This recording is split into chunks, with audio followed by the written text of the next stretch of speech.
तो देखिए, मध्य प्रदेश में बेटियों की गुमशुदगी का आंकड़ा चौंकाने वाला है। यह आंकड़ा प्रदेश में बेटियों की सुरक्षा को लेकर चिंतित करने वाला है। आंकड़े पर अगर गौर करें तो पिछले 4 साल में 47,000 बेटियां प्रदेश में गुम हुई है, यानी कि प्रदेश से 47,000 के आसपास जो लड़कियां हैं, बेटियां हैं, वो गुम हो गई है। और देखिए, 4 साल में 47,000 बेटियां कहां गुम हो गई है, बड़ा सवाल खड़ा हो रहा है। बेटियों की गुमशुदगी के लिए पीछे क्या मानव तस्करी का गैंग है? इस पूरे मामले में कई बड़े सवाल खड़े हो रहे हैं और उनमें से एक बड़ा सवाल ये भी, क्या इस पूरे कारनामे के पीछे, यानी कि जो बच्चियां गायब हो रही है, उनके पीछे क्या मानव तस्करी का बड़ा हाथ है? लापता बेटियों की तलाश में पुलिस कहां चूक गई है? आखिरकार क्यों पुलिस के हाथ अब तक लड़कियों की, बेटियों की जानकारी क्यों नहीं लग पा रही है? यह भी बड़ा सवाल खड़ा हो रहा है। बेटियों की तलाश के लिए आखिरकार स्पेशल टास्क फोर्स बनना जरूरी है। बेटियों की गुमशुदगी का सबसे बड़ा गुनहगार कौन है? सभी सवालों पर विस्तार से चर्चा करेंगे और उससे पहले आपको दिखाते हैं खास रिपोर्ट।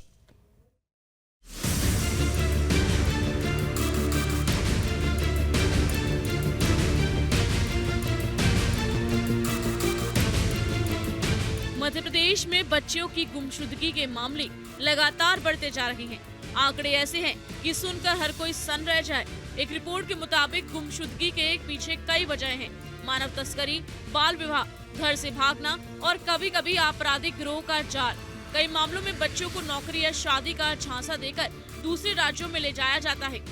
प्रदेश के बड़े और छोटे शहरों में लगातार बच्चों के गायब होने के मामले सामने आ रहे हैं। इस गंभीर मुद्दे की गूंज विधानसभा के मानसून सत्र में भी सुनाई दी। जनवरी 2021 से जुलाई 2025 कुल लापता बच्चे 58,653, लड़कियों की संख्या 47,617, छोटे लड़कों की संख्या 11,036। न्यूज स्टेट को मिले आंकड़ों के मुताबिक इंदौर शहर में लापता हुए बच्चों की संख्या 3,609 है, तो इंदौर ग्रामीण में 965 बच्चों के लापता होने की जानकारी मिली है। ऐसा ही कुछ आंकड़ा भोपाल, सीहोर, ग्वालियर, शिवपुरी, गुना, अशोकनगर, बालाघाट, रीवा और सतना से भी सामने आया है। जहां भोपाल शहर में 2,593 तो भोपाल ग्रामीण में 387 का ग्राफ मिला है। तो वहीं सीहोर में 990, ग्वालियर में 1857, शिवपुरी में 960, गुना में 795, अशोकनगर में 571, बालाघाट में 1,056, रीवा में 1,889 और सतना में 1,584 बच्चे लापता हुए हैं। सरकार का दावा है कि बच्चों की तलाश के लिए ऑपरेशन मुस्कान और ऑपरेशन तलाश जैसे अभियान चलाए जा रहे हैं। पुलिस के मुताबिक कई गुमशुदा बच्चों को सुरक्षित घर लाया गया है, लेकिन मामलों की संख्या इतनी ज्यादा है कि हर बच्चे तक पहुंचना बड़ी चुनौती है। महिलाओं और बच्चों को लेकर के पुलिस बहुत ज़्यादा संवेदनशील है। इसके लिए जगह जगह समय समय पर ऑपरेशन मुस्कान और अभियान चलाए गए हैं, जिसमें बड़ी संख्या में बच्चियां जो गुमशुदा हो जाती हैं उनको लाया गया है। इसमें औसत जो उम्र देखी गई है सामान्यतः 16 से 18 वर्ष के बीच औसतन उम्र रहती है और इसमें अधिकांश मामलों में पुलिस सकुशलपूर्वक बच्चियों को उनके परिजनों को सौंपने में सफल होती है। कुछ मामले ऐसे हैं जिसमें अभी तक बच्चियां नहीं मिली हैं, लेकिन लगातार तकनीकी साक्ष्यों से और फात इन्वेस्टिगेशन के जो भी आधुनिक तरीके हैं उन माध्यमों से पुलिस इन बच्चियों को घर तक पहुंचाने के लिए लगातार प्रयासरत है। मध्य प्रदेश में बच्चों के गुम होने की स्थिति ग्वालियर चंबल अंचल में भी चिंताजनक है। इसका भी एक आंकड़ा आपको दिखाते हैं। ग्वालियर थाना 106 बच्चे, डबरा 90 बच्चे, मुरार 88 बच्चे, जनकगंज 86 बच्चे, बहोड़ापुर 72 बच्चे, शिवपुरी 960 बच्चे, पिछौर थाना 104 बच्चे, कोतवाली 80 बच्चे, करेरा 55 बच्चे, बैराड़ 49 बच्चे, कोलारस 46 बच्चे, अशोकनगर 571 बच्चे, देहात थाना 70 बच्चे, चंदेरी 73 बच्चे, मुंगावली 41 बच्चे। प्रदेश के अधिकांश जिलों से गुमशुदगी के मामले सामने आ रहे हैं, लेकिन सबसे ज्यादा केस इंदौर, धार, जबलपुर, भोपाल और उज्जैन से है। इंदौर में बच्चों की संख्या सबसे ज्यादा, शहर और ग्रामीण मिलाकर 3,560 से ज्यादा है। सिर्फ इंदौर शहर में 2,702 और इंदौर ग्रामीण में 858 बच्चियां गायब हुई। इंदौर स्वच्छता में जिस तरह नंबर 1 है, उसी तरह अब अपराध में भी नंबर 1 नजर आ रहा है। इंदौर के कई थानों में बच्चियों की गुमशुदगी के मामले लगातार आंकड़े बढ़ते नजर आ रहे हैं। हम बात करें इंदौर की तो यह आंकड़े इंदौर में तेज़ी से बढ़ रहे हैं। इस पर पुलिस पे कहीं ना कहीं सवाल खड़ा होता है, क्योंकि पुलिस दावा कर रही है कि लगातार हम बच्चियों की तलाश कर रहे हैं। वही मुस्कान ऑपरेशन के तहत भी पुलिस बच्चियों को ढूंढने में लगी है, लेकिन कहीं ना कहीं यह घटना इंदौरियों को शर्मसार कर रही है। जिस तरीके से लगातार इंदौर के थानों में बच्चों के गुमशुदगी के मामले लगातार बढ़ते नजर आ रहे हैं, तो इस पे पुलिस पे भी कई तरह के सवाल खड़े हो रहे हैं। जबकि जबलपुर में 2048 बच्चियां बीते कुछ सालों में गायब हो चुकी हैं। वहीं इस पूरे मामले पर अब सियासत भी तेज हो चुकी है। कांग्रेस का कहना है कि बच्चों की गुमशुदगी सरकार की सबसे बड़ी नाकामी है। वहीं बीजेपी नेताओं का दावा है कि कांग्रेस बेवजह आरोप लगा रही है। देखिए, बेटी बचाओ बेटी पढ़ाओ का नारा देने वाले, डबल और ट्रिपल इंजन की सरकार का दावा करने वाले भारतीय जनता पार्टी की सरकार में यदि बेटियां मध्य प्रदेश से लगातार चोरी हो रही है, लापता हो रही है, उनकी खोज खबर होने के बाद वो मिल नहीं रही है। लगभग 60,000 से ज़्यादा युवक युवतियां हमारे मध्य प्रदेश से गायब हो चुके हैं। इसमें सबसे ज़्यादा बेटियां गायब हुई है और वो भी इंदौर शहर से। तो ऐसा क्या कारण है, इसके पीछे जांच क्यों नहीं की जा रही है? क्यों बड़े बड़े दावे किए जा रहे हैं, लाडली बहना, लाडली बेटी, बेटी पढ़ाओ जैसे नारे तो दे देते हैं, परंतु बेटियों की सुरक्षा के लिए क्या किया जा रहा है? आज देखिए, मध्य प्रदेश की इतनी भयावह स्थिति है। भोपाल के अंदर ही लव जिहाद जैसा मामला होता है, 300-400 से ज़्यादा बेटियां उसमें इन्वॉल्व होती है, पर उनके न तो नाम बताए जा रहे हैं कौन है और ना उनकी शिकायत बताई जा रही है। तो हर चीज़ को दबाया जा रहा है। सरकार अपनी छवि धूमिल ना हो, इस कारण इन पर कार्रवाई नहीं करती है। विधानसभा में भी विपक्ष ने इस मामले को उठाया है, परंतु सरकार इस बात को लेकर गंभीर नहीं है। देखिए, जिस पार्टी का धर्म सिर्फ और महिलाओं का अपमान, बेटियों का अपमान करने का रहा हो, वो बेटियों की और महिलाओं की बात करे शोभा नहीं देता। जिसके यहाँ खुद महिला असुरक्षित है, जिनके नेता महिला अपराध में संलिप्त है और उनको पुरस्कृत किया जाता है, वो लोग ये बात कर रहे हैं। तो पहले मुझे लगता है अपनी गिरेबान में झांकने की आवश्यकता है। और रही बात मध्य प्रदेश की, देखिए मध्य प्रदेश में कानून का राज है।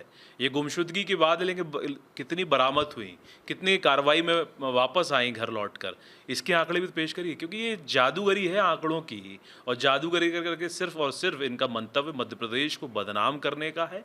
क्योंकि इनकी राजनीति मध्य प्रदेश में निवेश ना आए, मध्य प्रदेश का माहौल खराब हो, मध्य प्रदेश में अराजकता हो, इसलिए इनका हेतु रहता है। बाकी मध्य प्रदेश की बढ़ोतरी, मध्य प्रदेश का विकास, इसमें कोई भूमिका इनकी नहीं है। ये बढ़ते आंकड़े न केवल कानून व्यवस्था पर सवाल उठाते हैं, बल्कि समाज की संवेदनशीलता पर भी। ये सवाल ये है कि आखिर कब तक मासूम बच्चियां अपने घर से बेखबर गायब होती रहेंगी और कब तक उनके माता पिता पुलिस थानों के चक्कर लगाते रहेंगे। मध्य प्रदेश की पुलिस का दावा है कि मुस्कान जैसे ऑपरेशन के तहत बच्चियों को सर्च किया जा रहा है, लेकिन गंभीर सवाल ये है कि वाकई बच्चियों को सर्च किया जा रहा है तो आखिर ये तमाम गुमशुदा बच्ची किस काल कोठरी में छुपी हुई हैं। हालांकि सवाल ये भी है कि इन तमाम मासूमों के जीवन के साथ कहाँ खिलवाड़ हो रहा है और उनके परिजन लगातार बच्चियों की ढूंढने की गुहार लगा रहे हैं। लेकिन अब इस पूरे मामले पर सियासत भी शुरू हो चुकी है। बीजेपी और कांग्रेस आमने सामने हैं, लेकिन वो तमाम बच्चे जो गुमशुदा हैं उनका बचपना कहीं अब खो चुका है। सहयोगी प्रतिवेश के साथ अतुल शर्मा, न्यूज़ स्टेट, भोपाल। और देखिए, इसी पर चर्चा को आगे बढ़ाएंगे। हमारे साथ खास मेहमानों का पैनल भी जुड़ चुका है। रामनिवास यादव जी, जो कि पूर्व डीजीपी हैं मध्य प्रदेश के, हमारे साथ जुड़ चुके हैं। सर, आपका बहुत बहुत स्वागत है। अदिति जैन, जो कि समाज सेवी हैं, वो भी हमारे साथ जुड़ चुकी है। मैम, आपका भी बहुत बहुत स्वागत है। सबसे पहले रामनिवास यादव जी, आपके पास आते हुए, ये अभी जब हम आपको रिपोर्ट दिखा रहे हैं, वो सिर्फ और सिर्फ मध्य प्रदेश का आंकड़ा हम अपने दर्शकों को दिखा रहे हैं कि 4.5 साल में लगभग 58,000 के आसपास बच्चे लापता हो गए हैं। 47,000 लड़कियां इसमें शामिल है, 11,000 लड़के इसमें शामिल हैं। सर, आप इसके पीछे की वजह क्या मान रहे हैं? ये जो आंकड़े प्रस्तुत किए हैं, ये बड़े ही डरावने हैं और इस पे जो है जनता को भी, विद्यालय मतलब शिक्षा विभाग को भी, पुलिस विभाग को विशेषकर ध्यान देने की आवश्यकता है। क्योंकि पुलिस विभाग की मूर्त जिम्मेदारी है कि ये जो बच्चे गुम हो गए हैं उनको ढूंढ के लाएं। और कई बार ये भी होता है कि जो आंकड़े प्रस्तुत हैं उसमें यदि बच्चे मिल गए हैं तो पुलिस ने उसको सौंप दिया, लेकिन अपना रिकॉर्ड आगे दुरुस्तीकरण नहीं किया, तो वो भी रिकॉर्ड भी दुरुस्तीकरण करें और जो बाकी बचे हैं उनको ढूंढ के निकालें। इसके लिए जो ऑपरेशन मुस्कान चलाया जा रहा है। मेरे विचार से मध्य प्रदेश पुलिस इस पर और ज्यादा ध्यान देगी और ये पूरे देश की ही जरूरत है, क्योंकि इसमें सभी प्रकार के जो एंगल इन्वॉल्व हैं कि लव जिहाद का भी है, फिर बच्चों से भीख मंगवाने का है, फिर बच्चों की तस्करी का भी है। तो इस प्रकार से ये आगे बहुत लंबे उसको आपराधिक उसको जन्म देते हैं। तो इसलिए इस पर बहुत कठोरता से कार्रवाई करके इस पर तत्काल कार्रवाई करनी चाहिए और मुझे उम्मीद है कि मध्य प्रदेश पुलिस इसमें बड़ी अच्छे तरीके से कार्रवाई करेगी और इसमें कोई भी राजनीतिक, चाहे वो कांग्रेस हो, चाहे वो बीजेपी हो, चाहे वो कोई भी दल हो, क्योंकि सभी दल जब अपराध होता है तो उसमें कोई दलगत भावना नहीं है और इसमें सभी प्रकार से और इसमें सामाजिक संस्थाओं का भी दायित्व है कि जैसे कई बार क्या है कि मजदूरी करने चले जाते हैं, दिल्ली में भी आते हैं, एनसीआर रीजन में भी हैं या फिर फैक्ट्रियों में भी काम करते हैं। यदि इस प्रकार से भी कहीं हैं, बाल श्रमिक भी हैं, तो वो भी आंकड़े समक्ष में लाके उनको ढूंढ के और उनका पूरा जिम्मा निकाल के और उनकी पता रसी करके उनके परिजनों को सौंपना चाहिए। सर, इस मामले पर सियासत, जिस तरह से आपने सियासत का जिक्र करा, कांग्रेस और भारतीय जनता पार्टी एक दूसरे पर आरोप लगा रही है, लेकिन इस बीच पूर्व मुख्यमंत्री कमलनाथ का भी बयान सामने आता है कि स्पेशल टास्क फोर्स बनाने के लिए सरकार को कदम उठाना चाहिए। आप इस पर क्या कहेंगे? क्या सरकार को इस तरह का कदम उठाना चाहिए? बच्चों के लिए जरूरी, ऑपरेशन मुस्कान के लिए जरूरी है ये मेरा निवेदन यही है कि कोई भी इसमें राजनीति ना करके और पुलिस सक्षमता से, पुलिस सरकार उसमें रोजाना एक तरीके से कहें कि वीकली मीटिंग करें या मंथली मीटिंग करें, हर एक पुलिस अधीक्षक से एक मुहिम चला के हर एक पुलिस अधीक्षक से, हर एक थाना प्रभारी से रिपोर्ट ली जाए कि आपका जो भी बच्चा गुमा है उसका पूरा, चाहे कहीं से ढूंढ के लाएं, पाताल से ढूंढ के लाएं, चाहे आसमान से ढूंढ के लाएं, उसका हिसाब जो है वो पूरा जो है लाके उसका हिसाब बताएं पेरेंट्स को कि साहब ये बच्चा ये था, इस तारीख को गुमा, यदि वापस आ गया है तो उसका रिकॉर्ड दुरुस्त करें, यदि किसी फैक्ट्री में काम कर रहा है तो उसको लाके बताएं, यदि कहीं दिल्ली में नौकरी कर रहा है या घरों में काम कर रहे हैं जैसे आजकल दिल्ली एनसीआर में भी है, तो मतलब उसका जो है ये पुलिस का काम है। इसमें मैं किसी भी राजनीतिक दल में, चाहे हर एक उसमें सभी राजनीतिक दल की इच्छा शक्ति है, चाहे कांग्रेस हो चाहे बीजेपी हो, कोई भी नहीं चाहता है कि उसमें जो है बच्चे घूमे प्रदेश का। दोनों ही सभी राजनीतिक दल प्रदेश की प्रगति के लिए प्रतिबद्ध हैं। वो सरकारें आती जाती रहती हैं, इसमें कोई फर्क नहीं पड़ता और हर एक राजनीतिक दल जो है प्रदेश की उन्नति के लिए और देश की और प्रदेश की सुरक्षा के लिए, और विशेषकर बच्चों की जो सुरक्षा है, वो मानसिक पीड़ा इतनी ज्यादा रहती है परिवारों में कि वो पूरे जीवन भर उसको भूल नहीं पाते। तो पुलिस को इसमें विशेष रूप से एक तरीके से कहें weekly report, fortnightly report, monthly report, और इसको एक वो जो अपना सरकार के लेवल पर जब लिए जाएंगे तो मेरे ख्याल में इसमें सफलताएं बहुत अधिक मिल जाएंगी। बिल्कुल सर, इस पूरे मामले को लेकर पुलिस को भी काफी ज्यादा सतर्कता के साथ एक्टिव होकर कार्य करना पड़ेगा, तभी अगर कोई बच्चे गुम होते हैं तो उनका पता चल पाएगा। और देखिए, आपने जिस तरह से यहाँ पर जिक्र किया कि बच्चे गुम हो जाते हैं, लेकिन कई बच्चे ऐसे जो मिल भी पाते हैं, लेकिन आंकड़ा तस्का जैसी बना रहता है, आंकड़ों में कोई चेंज नहीं होता। ऐसे में प्रशासन को भी इस पर गौर करने की आवश्यकता है। सर, लौटूंगी आपके पास। हमारे साथ आदिति जैन जी भी जुड़ी हुई है। मैम, आपका बहुत बहुत स्वागत है न्यूज स्टेट पर। आदिति जी, आप एक समाज सेवी है, लगातार हम जिस तरह से आंकड़े पढ़ रहे हैं, काफी चौंकाने वाले, हैरान करने वाले आंकड़े हैं। बच्चियां गुम हो रही है, बच्चे गुम हो रहे हैं, लेकिन अगर बच्चियों की संख्या की बात करें तो पिछले 4.5 साल में मध्य प्रदेश में 47,000 बच्चियां लापता हो गई है। बच्चों का कोई सुराग हाथ नहीं लगा है और काफी लंबे वक्त से बच्चे लापता है, लेकिन अब तक जांच पड़ताल में पुलिस के हाथ कुछ नहीं लगा है। ऐसे में आपके द्वारा किस तरह से बच्चियों को बचाने का प्रयास किया जा रहा है? आपके द्वारा किस तरह की मुहिम चलाई जा रही है बच्चों को बचाने के लिए, बच्चों को ढूंढने के लिए? देखिए, ये बहुत ही गंभीर समस्या है और हमारा देश का भविष्य इन बच्चों पे निर्भर करता है। हम कैसे ऐसे देश में रह सकते हैं जहां पे अगर आप आंकड़े देखें तो भारत में 2019 से 21 तक 13,13,000 लड़कियां, महिलाएं, बच्चे गायब हो चुके हैं और उसके ऊपर कुछ नहीं हो रहा है। अगर पुलिस अपना काम करे और एक बच्चा इधर से उधर नहीं हो सकता, अगर वो तैनात हो, प्रशासन की प्रॉपर निगरानी हो इस समस्या को लेके, तो इस तरह के हादसे होने ही असंभव हो। क्यों ऐसा होता है महाराष्ट्र में, वेस्ट बंगाल में और मध्य प्रदेश में? ये एक ऐसी समस्या है जिसको पूर्णतः लेनी चाहिए संज्ञान में और इसको खत्म करना चाहिए। ये तो सेंटर से, चाहे वो हमारी सरकार है, चाहे हमारे प्रशासन के जितने अधिकारी हैं, ये लोग तैनात हो जाएं तो ये इसको तुरंत रोका जा सकता है। इसमें डेफिनेटली ढील है, इसीलिए ये बच्चे गायब हो रहे हैं। सोचिए किसी अच्छे घर के, किसी समृद्ध परिवार का कोई बच्चा गायब हो तो एक भी बच्चे के लिए क्या होता है, और यहाँ गरीब तबके के बच्चे जब गायब होते हैं उनके प्रति हमारा कोई जिम्मेदारी नहीं है।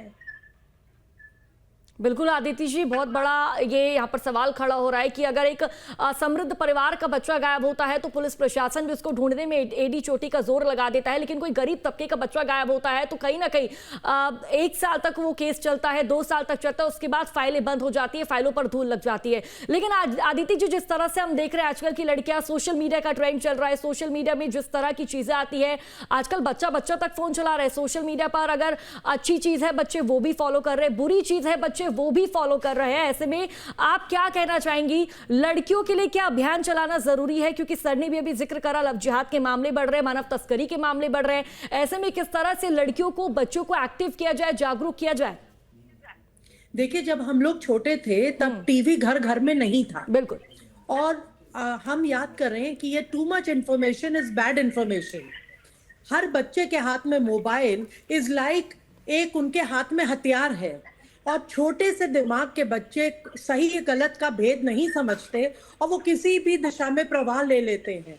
तो हमारे को ये करना चाहिए, हमारे को एज पेरेंट्स, हमारे जो अभिभावक हैं, माता पिता हैं, उनको देखना चाहिए कि बच्चों के हाथ में मोबाइल ना दिए जाएं। बच्चों के ऊपर ध्यान देना सबसे पहले एक फैमिली का दायित्व बनता है। बिल्कुल। अगर माता पिता जागरूक हैं और देख रहे हैं उनके बच्चे किस तरह से चल रहे हैं तो वो उनको उसी लेवल पे वो खत्म हो सकते हैं। बट आजकल हर आदमी इतना बिजी हो गया है, अपना हर आदमी फोन लेके बैठता है कि वो जो ग्रुप इन्वॉल्वमेंट था एक फैमिली को लेके शाम को बैठना, जब लोग सब पापा घर पे आ जाते हैं काम करके, वो तो अब बिल्कुल मिसिंग ही है। हर आदमी अपनी दिशा में अपने कमरे में अलग है या फिर अपने करवट लेके अपने फोन पे लगा हुआ है। हमको एक कलेक्टिव रिस्पॉन्सिबिलिटी लेनी ही पड़ेगी।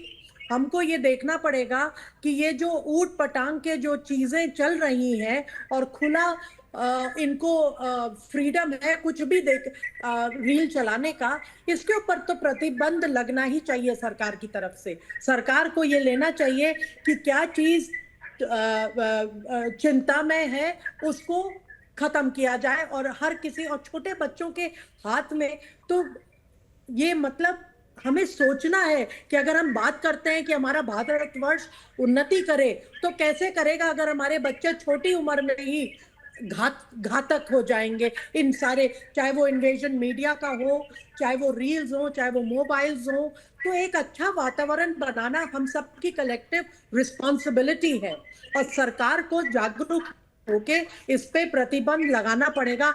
हर चैनल ऐसे खोल के किसी के भी हाथ में नहीं होना चाहिए। वो तो आप देखिए ना, जब हम उल्टी चीजें देखते रहते हैं तो हमारा दिमाग कहीं ना कहीं तो पल्यूट होगा। काली कोठरी से आप गुजरेंगी, आप कितना भी बच लें, कहीं ना कहीं तो दाग लगेंगे ना आपको। तो वो चीजें समझनी करनी हमको बहुत जरूरी है।